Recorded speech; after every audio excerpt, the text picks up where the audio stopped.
Bale, bueno, apuru ematen zion hain txertan euskara zitiak edo langile behaiek itzen gue, nek uste behaiek itzen behar dutela, eta lehenik eta behin, eskerrak ematea hemen egunerokoan egontzaeten guztiei, esteko langileko plantilla guztiari, denak egon dira hemen borrokan, langile guztiak, gero beste hainbat talde, jubilatuak, emakumeen taldea, jardineruak,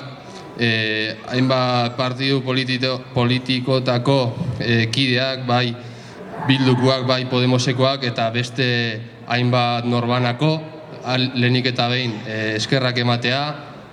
zuei guzti gabe etzan posible izango akordio hau ixtea. Berriz ere argi geratu da borroka dela bide bakarra akordioak lortzeko, ez digute inoiz ezer oparitu eta hau ez da kasu hori izan.